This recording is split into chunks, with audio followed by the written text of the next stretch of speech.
Kita mulai dalam doa dulu ya. Kita mulai dalam doa pagi. Saya akan berdoa secara Katolik. Teman-teman yang beragama lain silahkan berdoa dengan tata cara agamanya masing-masing.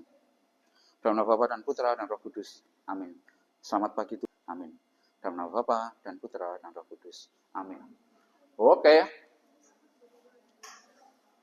Hal yang belum saya jelaskan adalah norma dan standar skor. Tapi saya masuk ke norma. Di bagian ini saya akan masuk ke bagian norma. Saya masuk dulu ke bagian yang harus saya jelaskan. Tentang mata kuliah psikometri dengan CPMK-nya. CPMK pertama dari mata kuliah psikometri ini adalah mampu secara mandiri memahami konsep psikometri sebagai sebuah proses integratif dalam penyusunan alat ukur psikologi. Jadi secara mandiri memahami konsep psikometri. Saya harap karena kita sudah di akhir-akhir semester, teman-teman juga sudah sampai di titik ini ya.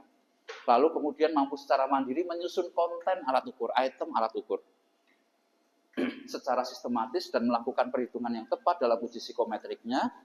Lalu kemudian mampu secara mandiri melakukan analisis kuantitatif maupun kualitatif. Kita sudah melakukannya kemarin. Dalam tiap proses uji psikometrik serta melakukan interpretasi secara tepat terhadap hasil uji psikometrik tersebut. Khusus untuk pertemuan hari ini, di mana kita akan belajar tentang norma, akan ada tugas, dan tugasnya bagian dari course work 2. Tugas 2, 25%. Saya ingatkan ya, 25% ini meliputi penilaiannya, perbandingan teori, penyusunan item, analisis item, validitas, reliabilitas, dan norma alat ukur. Next, masuk ke materi teman-teman. Karena Anda sudah merakum, Anda juga sudah kuis, Anda pasti tahu ini. Apa? Ada yang mau sharing apa yang teman-teman sudah ketahui? Ya.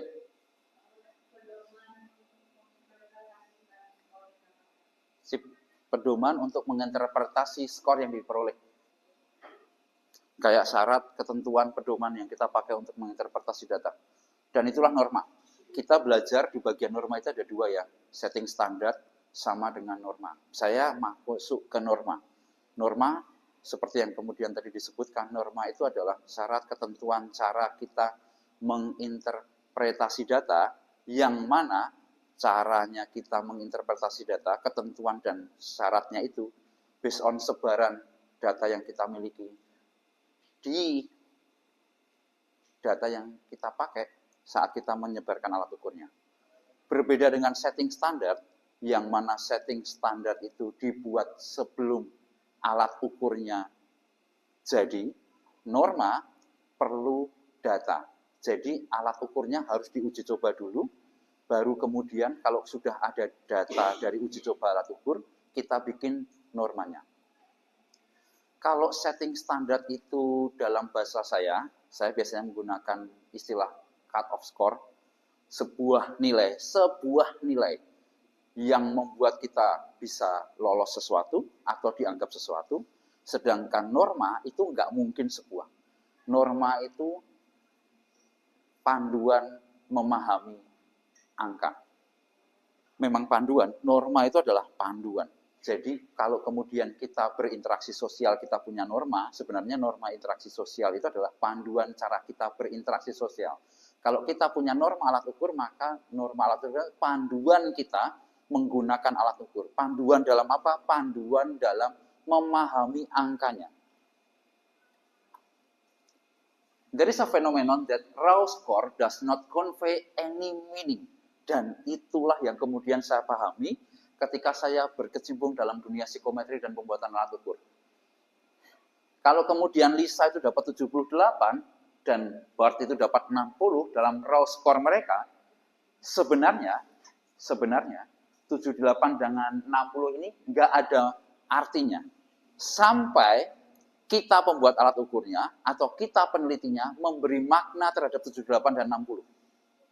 Ini hanya sebagai sebuah angka. Dan dalam pengukuran, kita tahu pengukuran itu meletakkan angka pada sebuah objek tertentu, itu hanya akan menjadi sebuah bilangan yang kita mau bilang bahwa 78 lebih tinggi daripada 60. Tapi nggak ada maknanya sebelum kemudian kita memberikannya.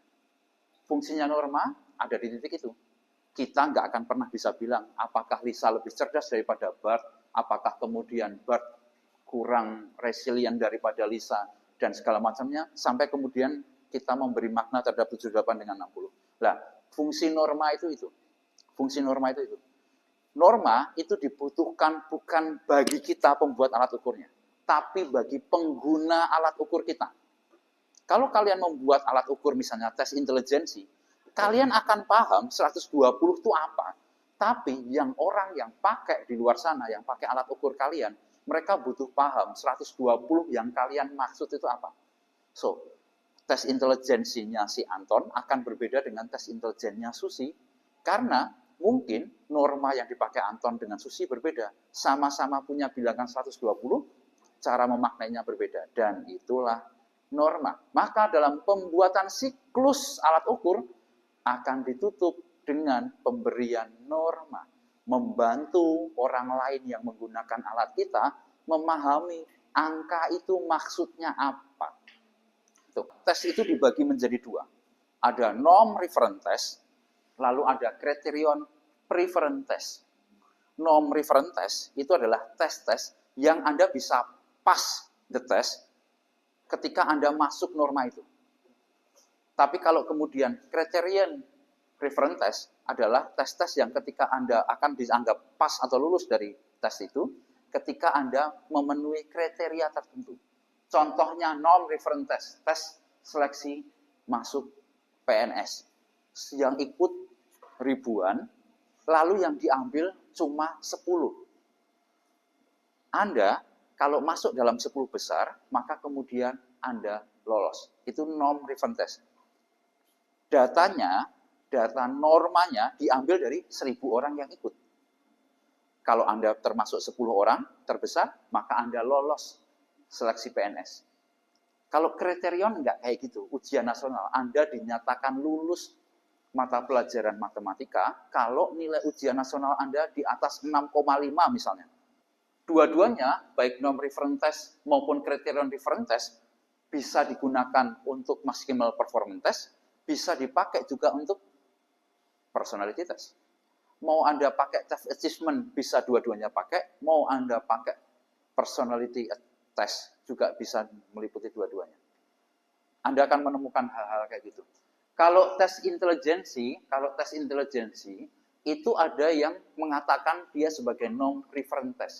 Karena di tes intelijensi itu saat Anda misalnya dapat 120 misalnya, lalu ada kata-katanya di atas rata-rata. Ada katanya seperti itu.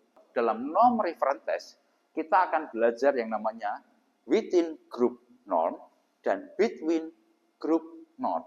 Anda dibandingkan dengan teman satu kelas, atau Anda dibandingkan dengan semua orang yang pernah dan mungkin di suatu masa di masa mendatang dites dengan alat ukur itu. Between group norm atau within group norm. Maka kemudian sekarang saya paham bahwa kalau saya kecerdasannya hanya di atas rata-rata, di atas rata-rata siapa? Di atas rata-rata orang yang pernah ambil tes intelijensi itu dan mungkin di masa mendatang dites pakai tes intelijensi itu. Norma. Setelah individu diukur, skor-skor yang diperoleh diinterpretasi berdasarkan suatu pedoman tertentu. Pedoman tersebut dikenal sebagai norma. Ini yang tadi disebutkan, penyebaran skor tes suatu kelompok terstandarisasi atau kelompok normatif yang digunakan sebagai patokan untuk memaknai atau menginterpretasikan skor. Jadi panduannya, pedomannya itu menggunakan penyebaran skor tes. Penyebaran skor tes yang dimaksud bisa berupa skor empirik, bisa berupa skor hipotetik. Itulah yang nanti akan membedakan antara between group norm dengan within group norm. Interpretasinya dilakukan dengan menentukan kedudukan atau posisi relatif suatu skor atau nilai yang didapat oleh testi dalam penyebaran tersebut. Norma dipakai untuk perbandingan interindividu dan perbandingan intraindividual. Maksudnya adalah apakah dia berbeda dengan dia yang dulu atau apakah dia berbeda dengan teman-temannya.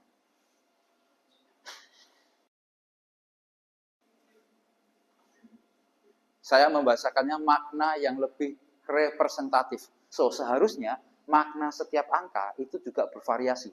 Enggak menuju ke homogen, tetapi ke heterogen. So, representatif itu maksudnya adalah dalam pembuatan norma kita akan mendapatkan makna yang lebih merepresentasikan aspek yang atau konstruk yang sedang kita ukur berdasarkan populasinya. Berikutnya adalah lebih objektif. Kenapa lebih objektif? Karena sama seperti tadi, penggunaan normanya itu berdasarkan kriteria yang lebih lebar, lebih banyak, sehingga kemudian ketika kita mengatakan bahwa seseorang itu pada sebuah poin tertentu, dia dibandingkan dengan temannya dalam satu kelompok itu. Lalu kemudian, ini prinsipnya di dalam norma, semakin kita memiliki sampel yang banyak, sebenarnya normanya juga semakin akan representatif. Semakin sampel Anda sedikit, maka skor empirik Anda semakin terbatas, range skor Anda mungkin juga akan semakin kecil, sehingga normanya semakin nggak representatif. Tetapi, semakin Anda punya sampel yang banyak, normanya akan semakin representatif. Ini adalah dua contoh dari penerapan norm reference test, menggunakan developmental norms, dan menggunakan within group norms. Saya menambahkan di dalam ini, nanti kita belajar between group norms. Developmental jelas, developmental itu adalah menggunakan aspek-aspek perkembangan manusia untuk membuat norma alat ukur. Ada grade equivalent, ada mental age, dan ada ordinal scale. Umumnya ini digunakan dalam alat-alat ukur bidang pendidikan dan kesehatan yang pada konstruk-konstruk tertentu sangat bergantung pada perkembangan manusia. Equivalent. Penyusunan norma berdasarkan nilai rata-rata yang diperoleh dari sampel standar dalam pelajaran tertentu. Untuk membuat grade equivalent, yang paling penting itu bukan nilainya, tetapi sampel standarnya. Sampel standar itu apa sih? Anggota-anggota sampel yang mewakili keragaman populasi. Contohnya, kalau Anda bekerja di sebuah perusahaan, perusahaannya adalah perusahaan pembuat tahu, di mana di situ sebagian besar buruh pembuat tahunya adalah laki-laki, berusia di atas 50 tahun, ada juga sih yang masih muda, tetapi sebagian besar di atas 50 tahun, maka harusnya sampel standarnya juga mewakili representasi itu. Laki-laki lebih banyak yang berusia di 50 tahun. Kalau kemudian Anda membuat GE yang didasarkan pada pekerja buruh perempuan, muda lagi, maka kemudian GE yang Anda buat itu tidak akan ada gunanya. Jadi dalam pembuatan GE, yang penting itu bukan nilai rata-ratanya. Yang paling penting adalah mencari sampel yang terstandar, mewakili atau representatif dengan populasi penelitian Anda, atau yang mau Anda amati. Kalau seseorang siswa mampu mendapatkan nilai tertentu pada kelompok soal tertentu, melebihi raw score-nya, min raw score-nya, kita bisa bilang bahwa siswa tersebut memang kemampuannya lebih dari atau setara dengan kelas tertentu. Ini contohnya, Anton mendapatkan skor 50, berapa posisi Anton dalam grade equivalent? Jarak 45 ke 61 adalah 16 poin, jarak dari GE 4 ke 5 adalah 10 bulan. Kenaikan skor pada 1 bulan itu 16 banding 10 sama dengan 1,6 poin. Jarak dari 45 ke 50 adalah 5 poin. Kenaikan 5 poin menunjukkan pada 5 dibanding 1,6, 3,1 bulan. Saya bulatkan saja menjadi 3 bulan. Kalau 3 bulan, artinya dia sebenarnya sudah kelas 5 semester, tapi baru semester 1. Belum menyelesaikan kelas 5. Baru kelas 5 semester 1. Kelemahannya GE, tidak semua mata pelajaran yang diambil seorang siswa sama dengan tiap tingkatnya. Itu menjadi susah ketika kita membuat itemnya. Kekuatan GE-nya adalah kepentingan penggunaan GE adalah untuk diagnosis siswa yang tertinggal pelajaran. Jadi kita bisa memetakan mana siswa yang perlu diberikan perhatian. Berikutnya ada mental age. Penyusunan norma berdasarkan nilai rata-rata yang diperoleh kelompok umur sampel standar pada tes tersebut. Kemampuan Anda memahami mental age, percayalah itu sangat penting untuk Anda memahami keponakan-keponakan Anda. Tapi memahami mental age itu memahami kenapa anak-anak tertentu yang usianya sudah besar secara kronikal, tapi kadang-kadang itu kalau diajak ngomong nggak nyambung, dalam pengambilan keputusan kayak masih terlalu childish, atau terlalu depend on their parents, dan macam-macamnya. Mental age itu pemahaman yang baik.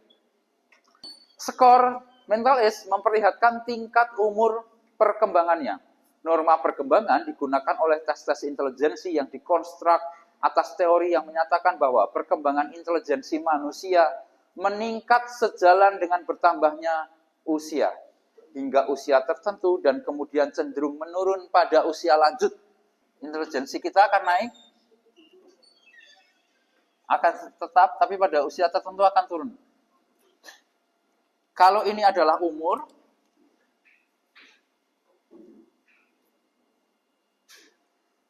di sini adalah IQ, dan ini adalah pergerakannya, maka ini disebut apa? Gambar ini disebut, garisnya disebut garis apa? Contoh dari garis non-linear. Kalian pernah tahu linear dengan non-linear? Kalau linear, maka garisnya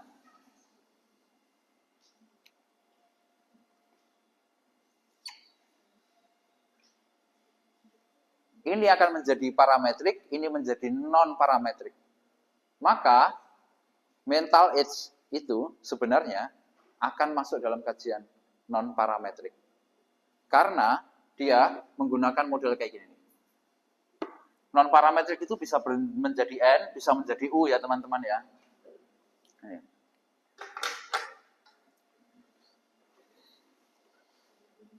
Josh mendapatkan nilai 80, mental age-nya 9 tahun. Skor 80 adalah rata-rata dari anak umur 9 dalam tes kemampuan membaca. Apakah betul chronicle age-nya si George adalah 9? Kita nggak tahu. Tetapi kalau dia dites BISC misalnya, dan dia masuk ke situ, maka kita bilang bahwa usia 9 tahun itu adalah mental age-nya dia. Usia mentalnya dia. Pertanyaan untuk kalian, usia mental kalian berapa?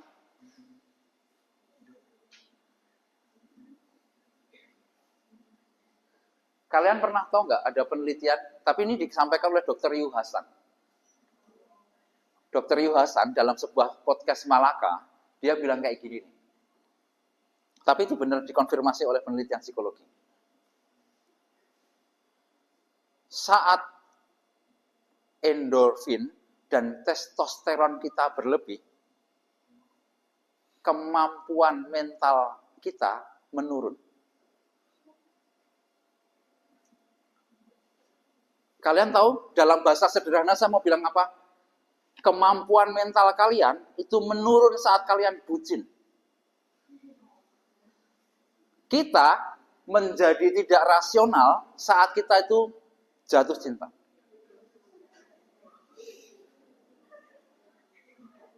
Saat kita jatuh cinta, itu kemampuan mental kita itu menurun.